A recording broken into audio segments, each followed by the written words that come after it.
அப்படிதான் பண்ணும் போல இருக்கு.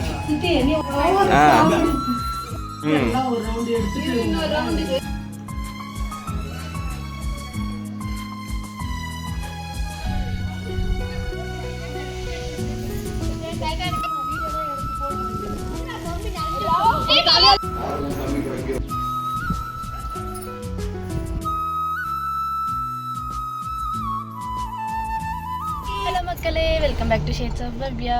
ஹோப் எல்லோரும் நல்லா இருக்கீங்கன்னு நினைக்கிறேன். ஸோ இது இன்னொரு ஃப்ரெஷ் டே, ஃப்ரெஷ் ஸ்டார்ட். இப்போ வந்து நாங்கள் ஒரு விருந்துக்கு தான் போயிட்டுருக்கோம். And full tired. நேற்று நடந்த ஆடி 18 வந்து ஃபுல்லாக ஊர் சுற்றிட்டு கால் வலி, ஃபுல் டயர்ட். பட் இன்றைக்கி வந்து மறுபடியும் ரெடியாகி ஷோ அப் பண்ணி நெக்ஸ்ட்டு விருந்துக்கு கிளம்பியாச்சு. ஸோ ஊருக்கு வந்திருக்கோம்ல, ஸோ எல்லா ஏரியாவும் கவர் பண்ணிட்டோன்னா ஒரு டாஸ்க் முடிஞ்சிடும்ல. ஸோ அதனால் இப்போ வந்து நாங்கள் கிளம்பி ரெடியாகி போயிட்டுருக்கோம். இப்போ டைம் வந்து ஆல்மோஸ்ட் 9:15. இப்போ வந்து போகிற வழியில் தான் பிரேக்ஃபாஸ்ட்லாம் சாப்பிட போகிறோம். அண்ட் எஸ், போய் பார்க்கலாம் இந்த ஃபுல் டே எப்படி இருக்குதுன்னு பார்க்கலாம். அண்ட் இந்த ஊருக்கு வந்து எனக்கு ரொம்ப புதுசு, நாங்கள் போனதில்லை. ஸோ நான் வந்து எப்படி இருக்குன்னு உங்களுக்கு எல்லாருமே வந்து லைக் பண்ணிவிட்டு பாருங்கள். ஸோ தட் எனக்கு அது யூஸ்ஃபுல்லாக இருக்கும். அண்ட் மறக்காமல் உங்களோட தாட்ஸை வந்து கமெண்ட்டில் ஷேர் பண்ணுங்கள். ஸோ தட் எனக்கு வந்து இன்னும் க்ரோ ஆக யூஸ் ஆகும். And let's get into the video. ஃபங்க்ஷனுக்குமே வந்து பட்டு சாரீ, பார்டர் சாரீ, சில்க் சாரீ அப்படி கட்டி எனக்கு வந்து டயர்ட் ஆகிடுச்சு. ஸோ இன்றைக்கி வந்து நான் சிங்கிள் ப்ளீட் சாரீ தான் கட்டியிருக்கேன். இது வந்து கொஞ்சம் ஒரு கிராண்ட் லுக் தர மாதிரி ஒரு சாரீ தான். ஸோ கொஞ்சம் கம்ஃபர்டபுளாகவும் இருக்கும்ல சிங்கிள் ப்ளீட் கட்டினா. அதனால தான் இது நான் கட்டியிருக்கேன். அண்ட் உங்களுக்கு கம்ப்ளீட் அவுட்ஃபிட் வந்து நான் எங்கேயாச்சும் போடுறேன், பிக் ஆட் பண்ணுறேன். ஸோ உங்களுக்கும் எப்படி இருக்குன்னு தெரியும். அண்ட் இது வந்து பழைய டிசைன் தான். லைக் ரொம்ப வருஷத்துக்கு முன்னாடி வந்து வாங்கி எங்கள் அம்மா வந்து சேர்த்து வைப்பாங்க, கல்யாணத்துக்கு அப்போ யூஸ் ஆகும் அப்படின்னு. ஸோ அப்படிப்பட்ட சாரீஸ் தான் இது எல்லாமே. கல்யாணத்தப்போ பல்காக சாரீஸ் நாங்கள் வாங்கவே இல்லை. ஏன்னா எங்கள் அம்மா வந்து நான் ஸ்கூல் காலேஜ் படிக்கும் போதுலேருந்தே ஒன்றொன்னா சேர்த்து ஒரு பல்க் ஆஃப் சாரீஸ் எனக்கு சேர்த்து வச்சுருக்காங்க. கண்டிப்பாக அது ஒரு யூஸ்ஃபுல் இன்ஃபர்மேஷன் தான். லைக் ஒரே வாட்டி எல்லாமே வாங்குறதுக்கு அப்பப்போ அந்தந்த டிசைன்ஸ் வாங்கி வச்சோன்னா கொஞ்சம் யூஸாக இருக்கும்ல. ஸோ அந்த மாதிரி எங்கள் அம்மா பிளான் பண்ணி வாங்கியிருந்தாங்க. இன்கேஸ் நீங்களும் வாங்குறீங்களன்னா ஒன்றா அந்த ட்ரெண்டுக்கு, அந்த சுச்சுவேஷனுக்கு ஏற்ற ட்ரெண்டை நீங்கள் வாங்கி வச்சுருங்க. ஸோ உங்களுக்கு வந்து ஃப்யூச்சரில் ட்ரெண்ட் போனாலுமே அந்த சாரீ உங்ககிட்ட இருக்கும். அதனால் நீங்களும் வாங்கி வச்சுருங்க. ஸோ ஃபர்ஸ்ட் போகிற வழியில் புத்துக்கோவில் இருந்துச்சு. ரொம்ப ஃபேமஸான கோயில். ஆல்மோஸ்ட் வாணியம்பாடி கிட்ட வரும். அங்கே தான் நாங்கள் ஃபர்ஸ்ட் விசிட் பண்ணிவிட்டு கொஞ்சம் நேரம் டைம் ஸ்பெண்ட்டு அங்கேருந்து கிளம்பியாச்சு. நெக்ஸ்ட்டு வந்து நம்மளோட ஊருக்கு தான் ட்ராவல் பண்ண போகிறோம். ஊருக்குள்ளே போக போக அந்த என்விரான்மெண்ட்டே கம்ப்ளீட்டாக சேஞ்ச் ஆகிடுச்சு. எங்கே பார்த்தாலும் greenery, trees, small roads, fresh atmosphere. And ஹானஸ்ட்டாக சொல்ல போனோன்னா லைக் ஒரு மினி கேரளா மாதிரியே இருந்தது. அவ்வளோ பியூட்டிஃபுல்லாக இருந்துச்சு. சிட்டி லைஃப்லேருந்து கொஞ்சம் தூரம் வந்தோன்னே எவ்வளோ டிஃப்ரென்ஸ் ஃபீல் ஆகுது தெரியுமா? அவ்வளோ சூப்பராக இருந்துச்சு. 2 சைடும் ரோடு, அந்த அட்மாஸ்பியர், 90s சாங்ஸ் போட்டு விண்டோ சீட்டில் உட்காந்து போகும்போது அதோட வைபே தனி வைபாக தானே இருக்கும். கண்டிப்பாக 90s கிட்ஸாக தான் இதை ரிலேட் பண்ணிக்க முடியும். 90s songs, window seat, greenery, long drive, இந்த காம்பினேஷனில் செம்மையாக இருக்கும்ல. அண்ட் இந்த காம்பினேஷனில் நீங்கள் எந்த பாட்டு வந்து கேட்கணுன்னு ஆசைப்படுவீங்க 90s இதில் இருந்துன்றது கமெண்ட்டில் சொல்லுங்கள்.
ஸோ அப்படியே ட்ராவல் பண்ணிவிட்டு ஃபைனலாக நம்ம முகேஷோட அக்கா வீட்டுக்கு வந்தாச்சு.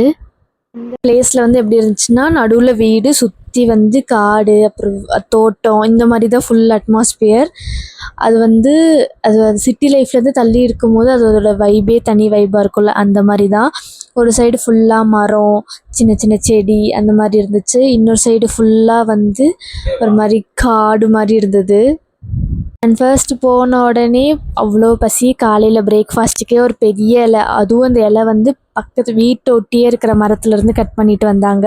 ஸோ அந்த ஃப்ரெஷ்னஸோட ஃபுல்லாக வச்சு நான்வெஜ் மீல்ஸாக வச்சு காலையில் பிரேக்ஃபாஸ்ட் வந்து சாப்பிட்டோம். அழகழகாக குட்டி குட்டி ரீல்ஸ்லாம் எடுத்திருக்கோம். அதெல்லாம் நான் அப்கமிங் வீடியோஸில் நான் ஷேர் பண்ணுறேன். ஷார்ட்ஸில் கண்டிப்பாக நீங்கள் செக் அவுட் பண்ணி பார்க்கலாம். ஆக்சுவலி நம்ம எல்லாம் சிட்டி லைஃப்பில் எப்படி இருக்கும், daily traffic, sound, work pressure, phone calls, laptop, இது எல்லாமே சுற்றி சுற்றி சுற்றி இப்படியே தான் இருக்கும். ஆனால் இங்கே வந்தோடனே அந்த அமைதியே வந்து ஒரு பெரிய லக்ஸுரி மாதிரி தான் ஃபீல் ஆச்சு. கண்டிப்பாக நீங்கள் வந்து ஊருக்கு போனீங்கன்னா இதை ஃபீல் பண்ணுவீங்களா இல்லையான்றது அப்படின்றது எனக்கு கமெண்ட்டில் ஷேர் பண்ணுங்கள்.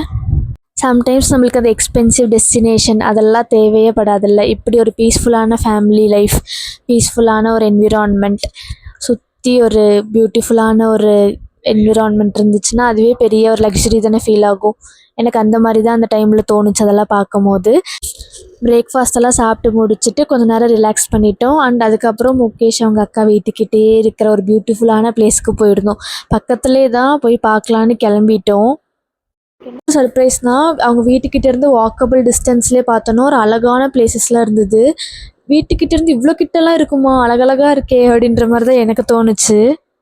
அழகான தோட்டம் சுற்றி சூப்பராக இருந்துச்சு. அண்ட் ஃபுல்லாக பாறையாக இருந்தது. அண்ட் நடுவில் மட்டும் தண்ணி, அந்த தண்ணிக்குள்ளே போய் குதிச்சா அவ்வளோ நல்லாயிருக்கும். அந்த மாதிரி ஒரு இடம் அவங்க டெய்லியும் போய் விசிட் பண்ணலாம், அவ்வளோ கிட்ட இருந்தது ஃபஸ்ட் அந்த பிளேஸ். அண்ட் செகண்டாக அவ்வளோ நீட்டாகவும் இருந்துச்சு. அது வந்து ரொம்ப நல்ல ஒரு மெமரபுளான ஒரு இடம் எனக்கு. எனக்கு என்ன ஒரே ஒரு வருத்தம்னா, இந்த மாதிரி ஒரு இடத்துக்கு நான் போய் சாரீ போட்டுட்டு வந்துட்டேனே அப்படின்னு. நான் வந்து எக்ஸ்பெக்ட் பண்ணல, லைக் இவ்வளோ அழகாக இருக்கும், தண்ணி இருக்கும், தண்ணியில் போய் குதிக்க போகிறோம், அதெல்லாம் நான் எக்ஸ்பெக்டே பண்ணல. சும்மா போய் தோட்டம் தானே, அங்கே போய் நம்ம ஃபோட்டோஸ் எடுத்துகிட்டு வரலாம், அதுவும் நான் க்ரீன் கலர் சாரீ வேறு கட்டியிருக்கேன்ல அப்படின்ற ஒரு மைண்ட் செட்டில் தான் நான் வந்து போனேன். ஃபஸ்ட்டு தண்ணினாலேயே ரொம்ப பயம். பட் எனக்கு அந்த தண்ணியை பார்க்க தண்ணிக்குள்ளே போகணுன்னு தோணுச்சு. ஆனால் எனக்கு பயமும் இருந்தது, ப்ளஸ் சாரீ வேறு போட்டிருந்தேன். ஸோ இதெல்லாம் பார்க்கும்போது நம்ம போகலாமா வேணாமான்னு ரொம்ப கன்ஃபியூஷன்லேயே இருந்தேன் நான் கொஞ்சம் நேரத்துக்கு.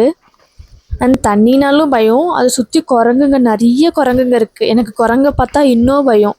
ஸோ அதனால் என்ன பண்ணுறது, ஃபுல்லாக பயமாக வேறு இருக்கே அப்படின்னு உட்காந்துட்டு இருந்தேன். ஆனால் நிறைய பேர் போயிருந்ததுனால எனக்கு வந்து அவ்வளோ கஷ்டமாலாம் எதுவுமே தெரியல. நம்ம எப்போவுமே நம்ம அன்எக்ஸ்பெக்டடாக ஒரு பிளானே பண்ணாத ட்ரிப் தான் எப்போவுமே சக்ஸஸ் ஆகும். அதே மாதிரி தான் இதுவுமே பிளானே பண்ணல எதுவுமே, ஜஸ்ட் ரேண்டமாக பிரேக்ஃபாஸ்ட் சாப்பிட்டோம், அப்புறம் கிட்ட இருக்கிற இடத்துக்கு போயிட்டு வரலாம் அப்படின்னு நாங்கள் நடந்து போயிட்டு அந்த மாதிரி தான் டைம் ஸ்பெண்ட் பண்ணோம். But it was so memorable. And இங்கே என்ன ஒரு நல்ல விஷயம்னா, இர்ரெஸ்பெக்டிவ் ஆஃப் ஏஜஸ் எல்லாருமே வந்து அவ்வளோ சந்தோஷமாக என்ஜாய் பண்ணுவாங்க. நீங்கள் பெரியவங்க, நாங்கள் சின்னவங்க கூட தான் இருக்கணும், அந்த மாதிரிலாம் இல்லை. Irrespective of all the ages எல்லாருமே வந்து எல்லாருக்கூடயுமே பழகுவாங்க. அது ஒரு நல்ல விஷயம் இங்கே. நேரம் யோசித்து பார்த்து ஃபைனலாக நானுமே தண்ணிக்குள்ளே இறங்கிட்டு ஒரு பெரிய கொண்டையை போட்டு, ஏன்னா எனக்கு வந்து என் முடி வந்து தண்ணியில் பற்றக்கூடாது, ஏன்னா தலைவலி வந்துடும் அப்படின்னு ஒரு பெரிய கொண்டையை போட்டு சாரியோடையே வந்து நான் இறங்கிட்டேன். அவ்வளோ பயம் எனக்கு. அந்த வாட்டர் லெவல் வந்து என்னை மீறிலாம் இல்லை, எனக்கு கம்மியாக தான் இருந்தது. அப்போவுமே எனக்கு பயமாக இருந்தது. அண்ட் அங்கே இருக்கிறவங்க எல்லாருக்குமே ஸ்விம்மிங்கும் நல்லா தெரியும். அதனால எனக்கு சரி ஓகே, அப்படியே நான் தண்ணிக்குள்ளே போனாலும் வந்து காப்பாற்றிடுவாங்கல்ல அப்படின்ற ஒரு தைரியத்தில் நான் இறங்கிட்டேன். அண்ட் ஹாப்பிலி தண்ணி லெவல் கூட அவ்வளோலாம் இல்லை, ரொம்ப கம்மியாக தான் இருந்தது. அதனால் நான் ஓரளவுக்கு மேனேஜ் பண்ணிட்டேன். அண்ட் ரொம்ப பெரிய ஏரியா கூட இல்லை, அது குட்டியோண்டு இருக்கிறதுனால நம்ம எங்கேயும் போயிட மாட்டோன்ற ஒரு தைரியம் தான் எனக்கு. ஸ்பெண்ட் பண்ண டைம் வந்து எங்களுக்கு ரொம்பவே ஸ்பெஷல். ஏன்னா ஒரு அன்எக்ஸ்பெக்டடாக போய் ஒரு ஜாலியாக என்ஜாய் பண்ணிட்டு ஃபன் பண்ணிவிட்டு நான் பண்ணுற அலப்பறையை பார்த்துட்டு அந்த மாதிரி தான் இருந்தது. அண்ட் இன்னும் எக்ஸ்டெண்டட் ஃபேமிலிஸ் கூட போனோம்னா இந்த இடம்லாம் இன்னும் ரொம்ப பியூட்டிஃபுல்லாக இருக்கும். அங்கேயே போய் சமைச்சு சாப்பிட்டு தண்ணியில் விளையாடிட்டு ஸோ இந்த மாதிரிலாம் பண்ணால் இன்னும் பியூட்டிஃபுல்லாக இருக்கும். ஸோ மேபி அப்கமிங் ஃப்யூச்சரில் வந்து நம்ம பிளான் பண்ணி போகிற மாதிரி இருக்கும். அண்ட் இந்த மாதிரி vlogsல நீங்கள் பார்க்குற மொமெண்ட்ஸ் எல்லாமே ஜஸ்ட் விஷுவல்ஸ் மட்டும் இல்லை, நான் எக்ஸ்பீரியன்ஸ் பண்ணுற அதே எக்ஸ்பீரியன்ஸை தான் நான் உங்களுக்குமே கொடுத்துட்ருக்கேன். எல்லாமே எனக்குமே ஃபர்ஸ்ட் டைம் எக்ஸ்பீரியன்ஸ் தான். ஸோ அந்த ஃபர்ஸ்ட் டைம் எக்ஸ்பீரியன்ஸ் நான் உங்களுக்குமே அப்படியே ராவாக கிளியராக ஷேர் பண்ணிகிட்ருக்கேன். ஸோ தட் அந்த ஒரு வைப் நீங்கள் கனெக்ட் பண்ணிப்பீங்க அப்படின்னு. தண்ணியெல்லாம் ஆட்டம் போட்டு மறுபடியும் வீட்டுக்கு வந்தாச்சு. கிட்டன்றனால வீட்டுக்கு வந்து மறுபடியும் ஆஃப்டர்நூன் லஞ்ச் பிரியாணிலாம் சமைக்க ஆரம்பித்தாங்க. ஸோ பிரியாணிலாம் சாப்பிட்டு முடிச்சுட்டு அவ்வளோ டயர்ட், நல்லா தூங்கி எழுந்திரிச்சோம். அப்புறம் சுட சுட பிரியாணி சாப்பிட்டோம். அண்ட் வந்து ஆல்மோஸ்ட் நம்மளுக்கு கிளம்புற டைம் வந்தாச்சு. ஒரு அன்எக்ஸ்பெக்டடாக பியூட்டிஃபுல் மூமெண்ட்ஸாக இருந்தால் எப்படி இருக்கும், அந்த மாதிரி ஒரு டே தான் இது. எனக்கு எப்படி இருந்துச்சுன்னா, இந்த பிரேக் நம்மளுக்கு தேவை தானே, கண்டிப்பாக இது தேவை தான் அப்படின்ற மாதிரி தான் எனக்கு இருந்துச்சு. என்ன முகேஷை வீட்டுக்கு கூப்பிட்டு விருந்து வச்சு எங்களை ஹாப்பி பண்ணி பியூட்டிஃபுல் மெமரிஸ் கொடுத்த அக்காவுக்கும் மாமாவுக்கும் அவங்க குழந்தைங்களுக்கும் எல்லாருக்குமே ரொம்ப தேங்க்ஸ் தான் சொல்லணும் இந்த வீடியோ மூலியமாக. கண்டிப்பாக அவங்க பார்ப்பாங்க. ஏன்னா நான் போகும்போது கூட குழந்தைங்களாம் என் வீடியோ பார்த்துட்டு இருந்தாங்க. எனக்கு அவ்வளோ ஹாப்பியாக இருந்துச்சு, எவ்வளோ பேர் எனக்கு சப்போர்ட் பண்ணுறாங்க அப்படின்னு. ஸோ இதுவுமே கண்டிப்பாக பார்ப்பாங்க. முடிச்சுட்டு நெக்ஸ்ட் டேவே எனக்கு ஒர்க் இருந்தது. அதுக்கு மேலே எனக்கு லீவ் இல்லை, வீக்கெண்ட்ஸ் மட்டும் தான் பிளான் பண்ணிட்டுருக்கோம். ஸோ வீக் டேயில் வந்து அடுத்த பெரியம்மா வீட்டுக்கு போயிருந்தோம், முகேஷோட பெரியம்மா வீட்டுக்கு. அங்கேயுமே போய் நல்லா நான்வெஜ் சாப்பிட்டு அவ்வளோ டேஸ்ட்டாக இருந்துச்சு. அங்கேயுமே சாப்பிட்டு முடிச்சுட்டு நல்லா டைம் ஸ்பெண்ட் பண்ணி இந்த மாதிரி இந்த ஊரோட ட்ரிப்போட வைபே எங்களுக்கு ரொம்ப பிடிச்சிருந்துச்சு. ஒருத்தங்களும் எங்களை அவ்வளோ நல்லா கவனிச்சுக்கிட்டாங்க. எனக்கெல்லாமே ரொம்ப ஸ்பெஷல். ஏன்னா ஒரு புதுசாக வந்த பொண்ணுக்கு அந்த வீட்டில் கொடுக்குற அந்த வைப் தானே ரொம்ப முக்கியம். அந்த வைப் எனக்கு ரொம்பவே பிடிச்சிருந்துச்சு. அண்ட் பெரியம்மா வீட்லேயுமே நாங்கள் ரொம்ப நல்லா சாப்பிட்டோம். பட் என்னால் பெருசாக கேப்சர் பண்ண முடியல. ஏன்னா நாங்கள் வந்து நான் ஒர்க்கில் இருந்தேன், எனக்கு 1 hour மட்டும்தான் பெர்மிஷன் கிடச்சிது. ஸோ சாப்பிட்ற லன்ச் டைமில் மட்டும் போய் சாப்பிட்டுட்டு வந்துட்டேன். ஸோ அவங்க வீட்லேயுமே எங்களுக்கு ரொம்ப ரொம்ப ரொம்ப ஹாப்பியாக இருந்தது. ஸோ இவ்வளோ நேரம் பொறுமையாக வீடியோ பார்த்ததுக்கு ரொம்ப தேங்க்ஸ். ஸோ உங்களை அப்கமிங் வீடியோஸில் பார்க்குறேன். Until then take care, bye bye.